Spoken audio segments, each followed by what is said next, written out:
Lads, lasses, people with glasses and of course all of those in between, my name, in case you didn't already know, is Dexter, and this is the third time I will have now recorded this video. But that is my problem. Anyway, in case you hadn't already guessed by the title, I will be doing a review of the WTF stock class Radius Gauntlet. That's this thing here.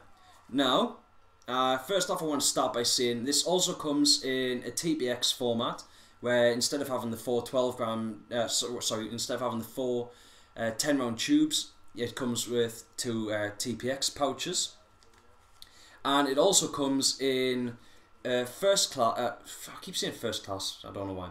It comes in a first strike format, where instead of having like mag pouches or the 10 round tube pouches, it just has one big pouch on the back with something on it similar to a speedball, like a speedball speed feed on a hopper or a Chinese finger trap.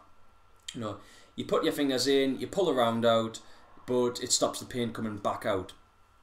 Relatively simple, you know, especially for mainly designed for sniper players who are going to be loading first strike rounds by hand. Now, as you can see, this thing holds four 12 gram CO2 and four 10 round tubes. Now, the CO2 bit is a little bit overkill. However, it's always handy to have the extra 12 grams on you in case you happen to run out of paint. You can always pilfer some paint off another player. Quick tip for pump players and pump players, stock class players, even pistol players. Normal paintballers, say like people using hoppers, don't have as much of a problem with you borrowing 10, 15 paintballs off them than they would if you're trying to borrow a full pod. Just a quick tip for you. So anyway, getting into this. First off, I've already said first off. So second off, want to show this. If they show the internal material here, this is a really nice, strong, quality, breathable material on the inside there. You know, it's going to let a nice little bit of airflow inside there. It is obviously going to be a bit warmer, but it's nice and breathable. I suppose that's the only way I can kind of put it. Really good quality stuff in there. Really hard wearing. I've had this now for about 2-3 years, and I believe this is actually one of the... I think they've updated the design very slightly since, but it's... I think it's just how the elastic's laid out. Now there's something I should also mention. The elastic is just standard OD green elastic. Very simple for to replace if you should it happen to snap or you should it wear out or anything like that. But as I said, I've used this quite regular. I had it for about 2-3 years and it is still in very good condition. This is good quality stuff. So a bit awkward to do this with just one hand, so got to use the mouth. There we go, down nice and tight. So anyway, complaints. I'm going to start off with complaints to this. I've got two of those. Just two complaints. First, as you can see, the finger loops go around your three main fingers here, and the problem that I found is this might not apply to glove wearers. I'm not sure, but because I normally only ever wear fingerless gloves, but I found that the finger loops, the elastic binds in, it bites in, cuts off the circulation a little bit. Obviously simple solution, just pull it out, give yourself a little bit of slack, but it is a little bit irritating. The second problem that I have with this, which it may have been addressed, I don't know, is when you bend your wrist up, and you might be able to see it there, is the CO2 moves. Now, push that down a little bit, and as you can see there, CO2 moves up. Now, I've got to mention that in all the time that I've used this, I think I've only ever lost maybe 1 or 2 12 grams, so it isn't a huge deal, especially since you're carrying extra 12 grams anyway.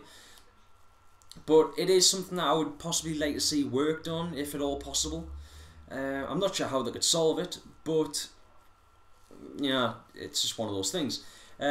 It's only really going to be a problem if you're crawling around with your hand down there. By rights, you should crawl with your hand flat, which probably isn't going to be as much of a problem.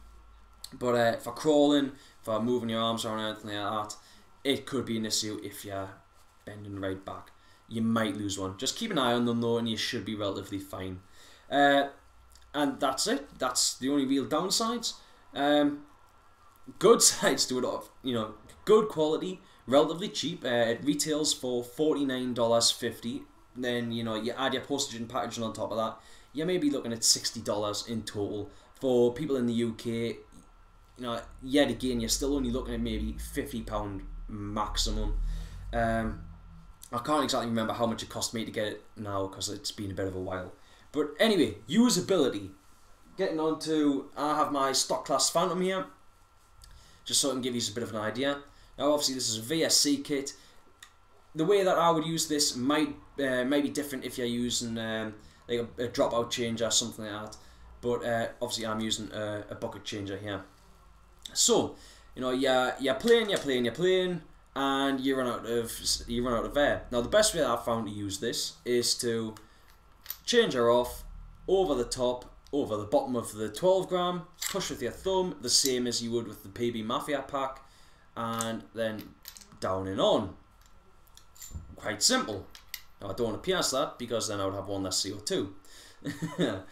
Now, as for using paint, now obviously this is a capless design. If you want to use caps with it, you just put them in the opposite way around, but I prefer to use capless. It makes things a little bit simpler and I don't have to worry about losing caps.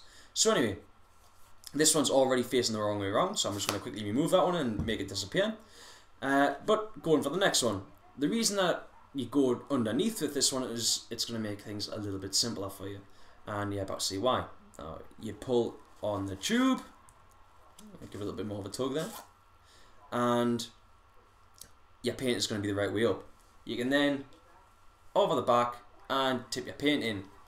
It's quite simple really. Now for putting them back in, you don't lose them, you don't necessarily want to stick them down your top. Yet again, nice and simple, just shove it in there in the bottom. Just use the tapered end of the pod and shove it straight back into the pouch and you're good to go.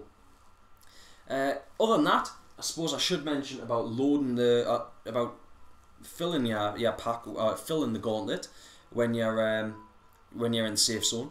I would recommend doing that with both hands. Take the gauntlet off and then set it up that way, unless you can get somebody to help you.